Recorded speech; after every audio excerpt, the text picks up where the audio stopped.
স্বর্ণ না পড়লেও যেন একটা আকাশ থেকে আস্ত একটা পরী নেমে এসেছে।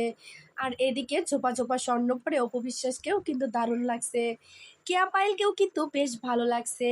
আর সবচাইতে বড় কথা হচ্ছে অপবিশ্বাস কিন্তু আগে থেকেই বেশ সুন্দরী।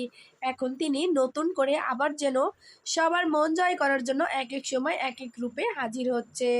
অপবিশ্বাস যেন দিনে দিনে এতটাই সুন্দরী হয়ে যাচ্ছে, সবার নজর এখন অপবিশ্বাসের উপরে। তিনি মিডিয়াতে কি করছে কি না করছে সবকিছুই এখন তার উপরে। এদিকে বিশ্ব সুন্দরী পরিমণি, সেখানে তো আর কোনো কথাই নয়, এক কথাতেই তিনি অনেক সুন্দর। এবার পরিমণিকে নিয়ে অপবিশ্বাস কি বললেন, তার নাকি এটা ছোটবেলা থেকেই বান্ধবী ছিলেন, তিনি নাকি তাকে খুব ভালোবাসে। মিডিয়ার ভালোবাসা কিছুদিন পর পরে কিন্তু আবার এরা এদেরকে বাজ দেয়। এবার পরিমণি কি বললেন অপবিশ্বাসের বিষয়ে, বললেন অপবিশ্বাস তার বড় বোনের মতো, তার জন্য তাকে অনেক সম্মান শ্রদ্ধা করেন। এবার একই মঞ্চে ৩-৪ নায়িকা হেঁটে ভাইরাল হলেন, কিন্তু সবচাইতে বড় কথা হচ্ছে অপবিশ্বাস আর পরিমণি একসাথে।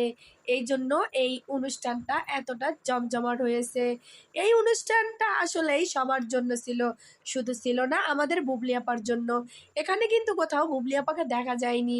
ভিডিওটি কেমন লাগলো, ভালো লাগলে লাইক শেয়ার সাবস্ক্রাইব করবেন। ধন্যবাদ।